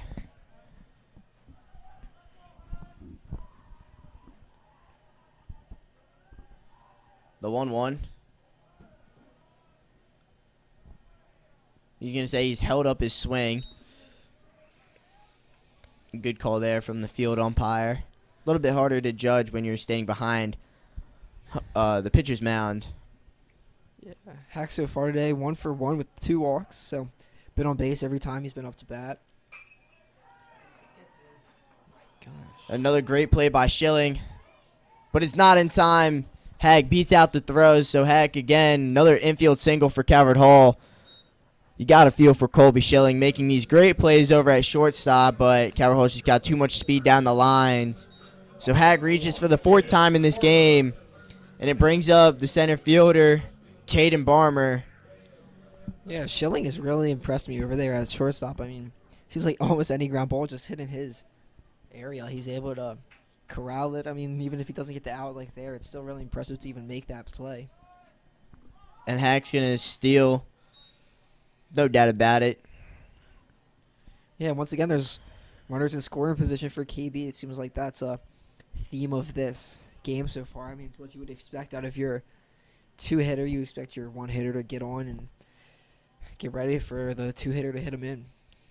Clark has pretty good speed over at third. And the Don infield is going to play in on the green part of the turf. Yeah, I mean, fly ball here definitely would do it. Deep fly ball would do it for KB. Maybe a ground ball to the right side if Clark goes on contact. KB swings and misses at that one, so the count runs to 2-1.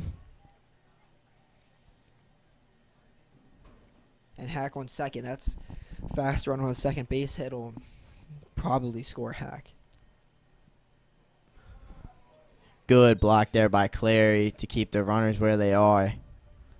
3-1 hitters count on KB. Doesn't need to do too much here. Just needs to get a little base hit. That'll score 2 runs. Extend this lead even more.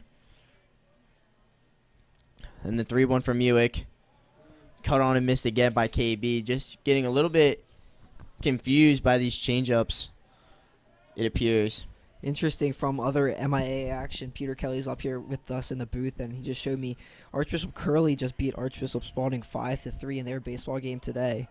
As KB gets that walk, that's a interesting development in MIA in the standings. Spalding, first loss of the year for Spalding, Peter tells us. So it's just really interesting. Spalding's been a powerhouse for so long, past two or 3 years. I believe they've won the championship. So again, I'm not saying they're a bad team because they lost to Curley, because I mean Curley is a good team, but it is interesting. Base is loaded now. 1 out for Nico DeFelice. Base is loaded. Anything on the ground, you can probably turn the double play. So that's why the middle infielders are back at double play depth, and the corner infielders are still up. But Nico sends this one into the trees. I should say the guardian tree protecting it from the cars. High pressure situation here for Nico for his first at bat. Bases loaded, 1 out. Doesn't want a ground ball. And that curveball from Muick's high. Nico's got to be patient here. Make sure he definitely doesn't want to roll over. But anything to the outfield will score 2. And if it's deep enough in the outfield and down, it could score all 3. But he chops this one foul back. Yeah, Nico, I mean, obviously doesn't want to strike out here when, in a situation like this, a fly ball is so productive versus, I mean, obviously a strikeout wouldn't be productive. So Nico shortens up his swing, but still strikes out. Mewick gets the second out of the inning. Bases are going to still be loaded now, but there's 2 outs. And the hot-hitting catcher, Braden Wolf, is going to come up. Up next, number 9, Braden Wolf. Yeah, Wolf, I mean, he's been on fire. He's over 3 today, but one of the best hit, maybe the second best hitter in this Cardinal lineup, in my opinion. Just raw power. And that one he takes for a strike. I mean, if you're talking about this season, Wolf has definitely shown he is one of the top 3 hitters on this Calvert Hall team right now. He's got some power, too. He hit a home run against Loyola on Monday. Excuse me. Yeah, but he can't be swinging out of his shoes here. I mean, base hit does the trick. I mean, even a walk does the trick here against somebody who has had some trouble finding the zone. I mean, both Loyola pitchers today have had some trouble finding the zone. Yeah, the 2-1 from Mewick is low and away.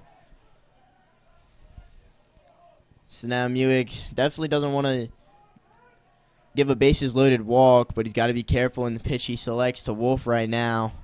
Yeah, 3-1. This is Wolf's count. I mean, it's a hitter's count. Mewick's not gonna be trying to walk in and run.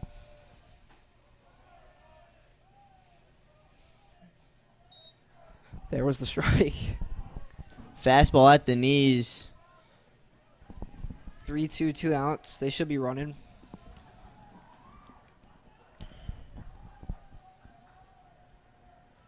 Runners are on the move. And it is spiked. So there is the bases loaded walk from Mewick as Wolf reaches. They're going to call a courtesy runner Luke Kreiner on for Braden. Got it next, number 22, Thomas Fuller. Calvert Hall attacks on an extra run, and Thomas Pilarski, who's been dangerous today Luke Kreiner. and Monday. He's reached all 3 times he's been up. Super solid contact hitter. Yeah, Tommy 2-for-2, and then the sack punt. This time pops it up straight on the infield. And the second baseman, Gavin Pope, makes the catch. Sorry, Tommy, we might have jinxed you there. But Calvert Hall attacks on an extra run as we head to the top of the 6th. Calvert Hall is now leading 6-0. And the senior, Jake Dolsky, is going to come on in relief to try and close out this game. Ryder Soa's day is complete after 5. We'll be right back.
We come back in the top of the sixth. Loyola is due up 2-3-4. Gavin Pope, the second baseman, is going to be the first batter to face Jake Dolsky today. And Dolsky's curveball comes in for a strike. Also for the Cardinals, I believe Ethan Frank now subbed in as a defensive replacement in left field for Drew Kittleberger.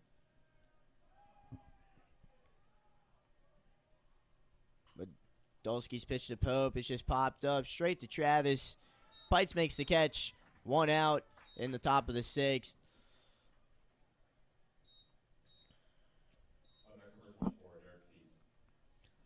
So now the third baseman, Derek Cease. He's 1 for 2 in this game with a single and a strikeout. Loyola's got 5 outs left to make something happen.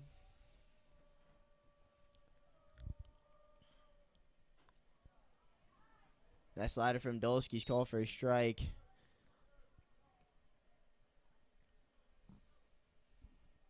I mean, if you're Loyola, you obviously don't want to say that this game is over, but you got to be thinking what's next. You've gone scoreless so far for 11 and a third innings against your biggest rival, and you do have to play them again Friday at 4 at home. So you just got to be thinking what's next, what's going to change in between now and then to make Friday's game a little bit more competitive. And the 0-2 from Dolsky is rolled over. It's hit to Clark Mileto, who makes the play, and Cease is retired. Dolsky making quick work so far. And now the catcher Ryan Clary's up. He's 0 for 1 on the day with the strikeout looking and a walk. Yeah, Loyola just really hasn't been able to get much of anything.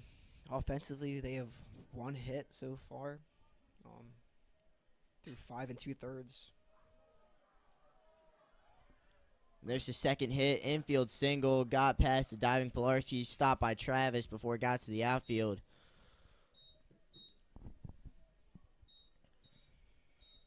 So now Luke Randazzo, the first baseman, only hit in Monday's game, hitless today with 2 strikeouts to Ryder Soa.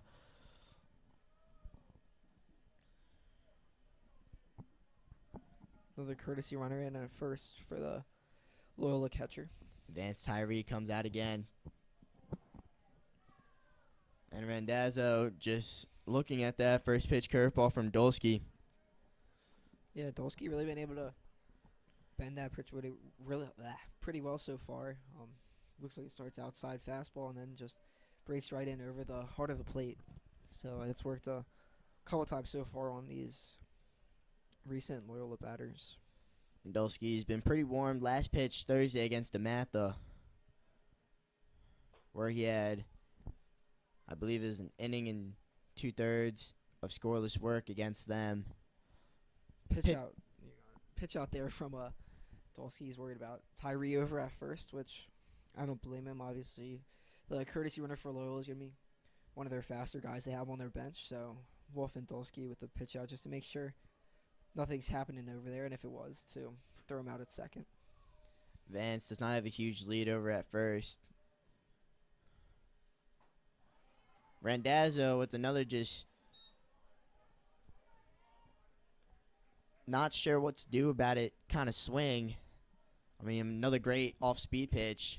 Calverhall has really just been working those against these Loyola hitters. They're not ready, have not adjusted either.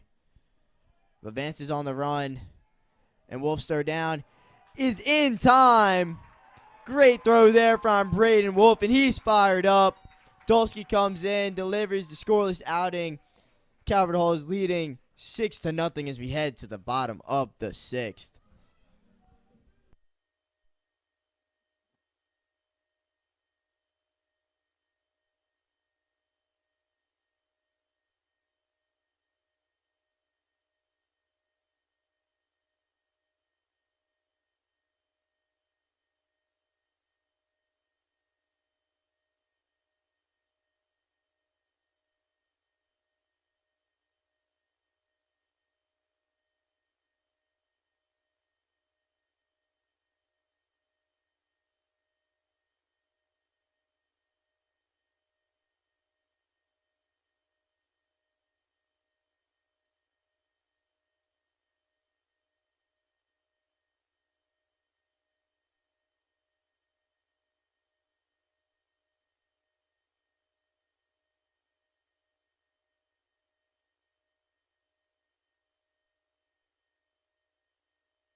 We come back in the bottom of the 6th. 6, 7, 8 batters due up. Anthony Williams going to lead the charge in this home half of the inning. Trent Muick still out there for Loyola. And Williams just grounds out to the third baseman, Derek Cease, who makes a good charging play on the ball. One quick out for Muick now, and Travis Pites is going to come up. Yeah, Muick's done pretty good here. Now that was just, I believe, he had just officially completed 3 innings after that out. 1 earned run. He's got a lot of walks, but he's limited the damage done by them. So props to him for keeping the Dons within this game, only giving up 1 run himself after the 5 were given up early on by Robertson, but only 2 hits given up so far, and I think that's pretty impressive for him to come in from the bullpen, from the bench, and do that against this Calvert Hall team. And that curveball from Muick is just a little bit high. So the count's evened up 1-1 on Travis Pites, who has a 2 RBI single in this game.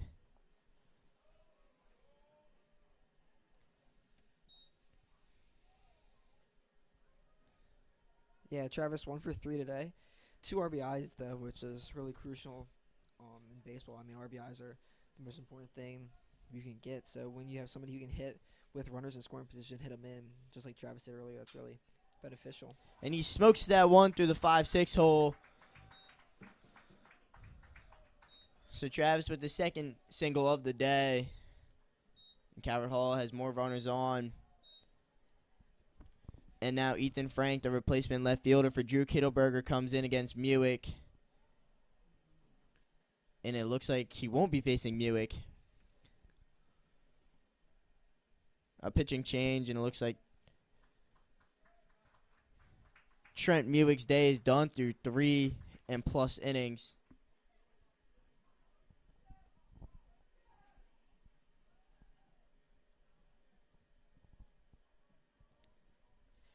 Ashton White, the senior, is going to be coming in for Loyola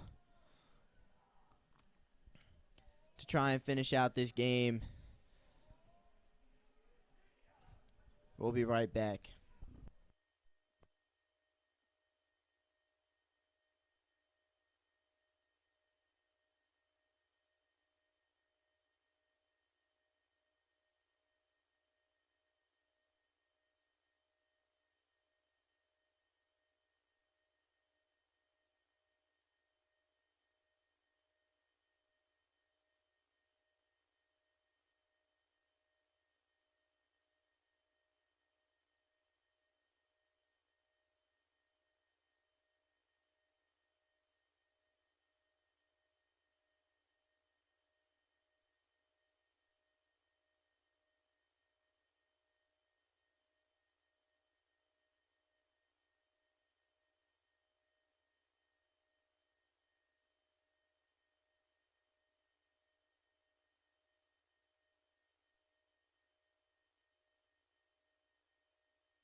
So Ashton White's ready to try and finish out the 6th inning. And he's going to face off the junior left fielder now, Ethan Frank. Ethan Frank hit the 6th home run of 7 on Monday. Travis still over at first. And he's going first pitch. First pitch curveball, though, too. And the throw by Clary is not stopped by Schilling.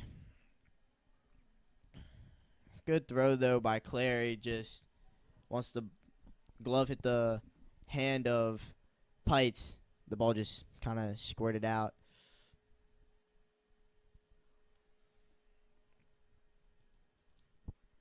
Yeah, Ashton White, senior for the Dons, looks like he throws his max is like low 80s. So a little velocity decrease from what Calvert Hall has been seeing.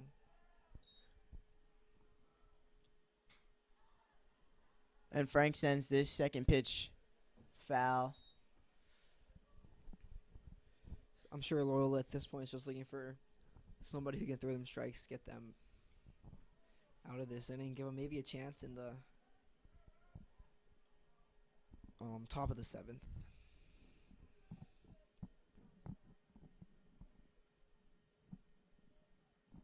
And again, Clary needs a watch change. This time he's taking the watch of the first baseman, Luke Randazzo. Earlier in the game, he took the watch of Derek Cease.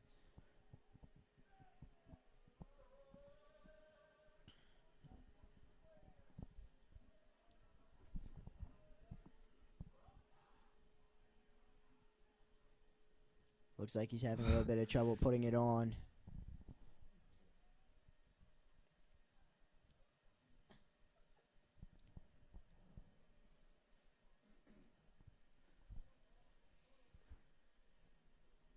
I think this coming Friday, Loyola is going to feel a lot of pressure to get a win.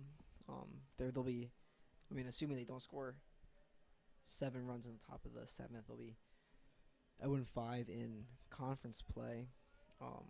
And for them, it's just not really what they're used to having a record with like that. I know it's beginning of the season they had to play Calvert Hall and Spalding, two very tough opponents, but I think some pressure will be had for Loyola on Friday to show that they are still one of the better teams in this conference and that they can compete with Calvert Hall and they can compete with anybody and that teams should be looking out for them. The 2-1 from White is smoked by Frank. And it's off the base of the wall. Ethan Frank hits a double. And Travis Pites is going to come around to score. Absolute rocket off the bat of Ethan Frank, and he continues to be hot against Loyola in his couple of at-bats.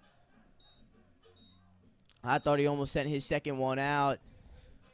Yeah, so did I. That ball was killed to left field. Just a hard line drive, fly ball, right off like the middle of the wall and almost straight away left. Great swing. I thought it was gone. Maybe the wind barely brought that one back in. Nevertheless, it is another run for the Cardinals as they extend their lead to 7 now. And Clark Mileto is going to stand up against Ashton White. Yeah, Calvert Hall has been walked a lot today, but still eight hits is very impressive against Loyola. I mean, they had more on Monday, but that seemed like an anomaly. But still, to get 8 hits today is very impressive. And this one's hit over to the second baseman, Pope, and he throws out Mileto. But it advances the runner, and Frank's over at third now. 2 outs. Yeah, productive AB there by Clark Mileto. Just move the runner over. Still, I mean, at this point, it doesn't make that big of a difference because I feel like the difference between 7 and 8 runs isn't that much. But it's still just a quality AB, and you love to see that out of your hitters here, even in the game in which you are up by 7, that they're still putting in time, putting in work in the box. So now he turns the lineup card over, and Will Hack, who's 2 for 2 on the day, 2 singles and 2 walks, reached all 4 times. A couple of stolen bases on the day, too, for Hack.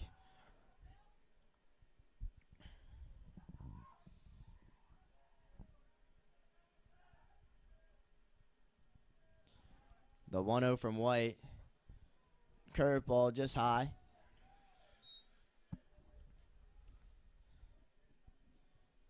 It's just a little nerve-wracking for White. I mean, comes in, gives up a big hit there to Frank, and then now you got to face the Cardinals' probably best hitter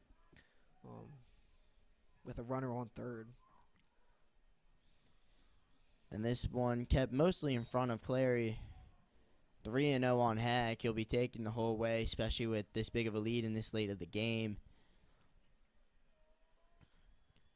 And Coach Kerr's not going to put too much pressure on him to score Frank, as Frank is over on third with 2 outs in the inning. But you definitely don't want to strike out when you're up in the count 3-0. Yeah, 3-1 now. Looking for something in his wheelhouse. I mean, obviously, Ashton White's not going to be trying to throw him a ball here, so I would expect Hack to be ready to swing. And the 3-1, he is swinging. He sends a charge into one, but well foul. With the wind died down a lot since the beginning of the game. I mean, that ball was absolutely crushed just late on that fastball there. Count runs full. Good job by White just to get himself back in. Strike 3-0, and then the foul ball 3-1, make it 3-2. And the payoff pitch. Check swing. Ashton White gets the strike out of Hack. He's retired for the first time in this game. But Loyola with their final chance as they head to the top of the 7th, down 7. Some magic needs to happen for the Dons, or else this game is over and Calvert Hall wins the series. But we'll be right back.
Luke Randazzo is going to lead off in this inning. After he didn't quite finish his at-bat, as Vance Tyree was thrown out by Wolf to end the top of the 6th. But Dulce coming back for his second inning of work, trying to just finish out this game strong. And another breaking ball for a strike to Randazzo. Yeah, I mentioned it earlier about Monday, but today as well, Calvert Hall only having to use 2 pitchers, still have a lot of people available for the final game of the series on Friday. Assuming Dolsky can get through this inning by himself. So that's always a really big benefit to have, especially when Loyola used 3 pitchers today and 3 yesterday, or 3 Monday. So Calvert Hall has the advantage there. Breaking ball just outside. Yeah, good pitch, almost on the outside corner. Just didn't break in as much as Dolsky wanted, but if he gets a swing on that, you can't really do too much with it. So good pitch. And he just chops this one foul, his little emergency hack.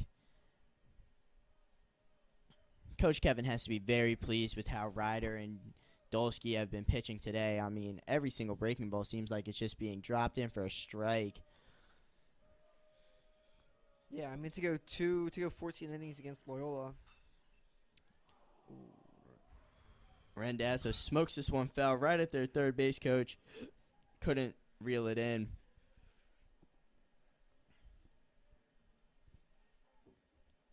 Yeah, to have 14 innings of no run pitching against Loyola, if Dolsky can get through this, it is very impressive. In my opinion, I think you can go 14 innings anywhere, giving up 0 runs, no matter who it's against, is very impressive. Just with the nature of high school baseball. So, shout out Peter Bayshore, Dolsky, and Ryder Soa. Rendazzo just in a dogfight now with Dolsky. Sends another one foul over onto the practice fields. Yeah, I mean, at this point in the game, Loyola's just trying to stay alive. I mean, they got to get slow and steady, get runs, get hits, get base runners. That's the only way they're gonna get themselves back in this down 7. So slow and steady. The 1-2 from Dolsky, and Rendazzo fouls it off his leg now. Yeah, that hurts you.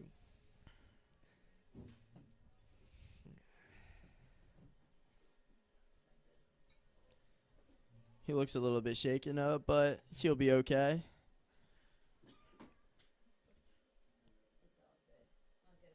Yeah. I mean, that's why you see more and more people nowadays wearing those Evo Shield leg guards, elbow guards, all the guards that baseball players put on.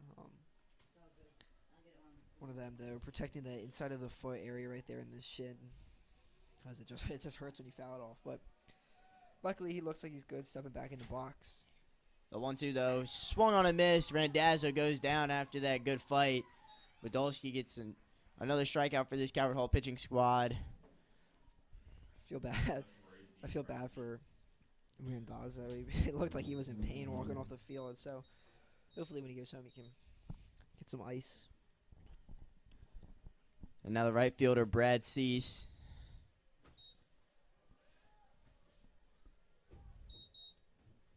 And Dolsky gives him a breaking ball. And Cease sends a charging one into right field, but tracked down by Hack. 2 outs now.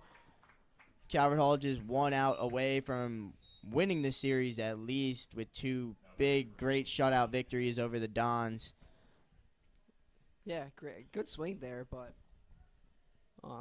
Calvert Hall just had outfielders there, so maybe the last batter of the game, Joe Nottingham, steps into the box against Jake Dolsky. Wind looks like it's at an all-time high out there. Big wind gusts just come through. But Dolsky's first pitch fouled off by Notty.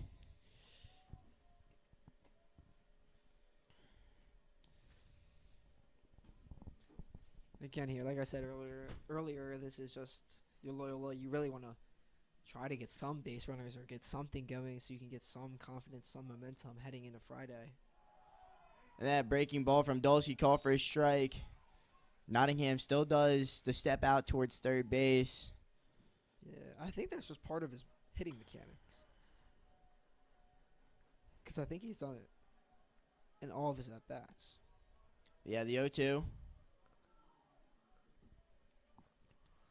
It's just going to be high. Nottingham, much more known for his pitching abilities that we saw on Monday. Wasn't his greatest outing, but we knew he's got it in him. And the 1-2 from Dolsky, cut on and missed. Nottingham goes down swinging. So Calvert Hall wins the game 7-0. Has already clinched the series over Loyola. Has gone to 2-0 in conference play. Loyola falls to 0-5. Final line, Calvert Hall, 7 runs, 8 hits, no errors, and Loyola 0 runs on 2 hits with 2 errors. They'll play the third game of the series Friday at Loyola. Calvert Hall looking for the sweep. Oh, and any final thoughts on this game?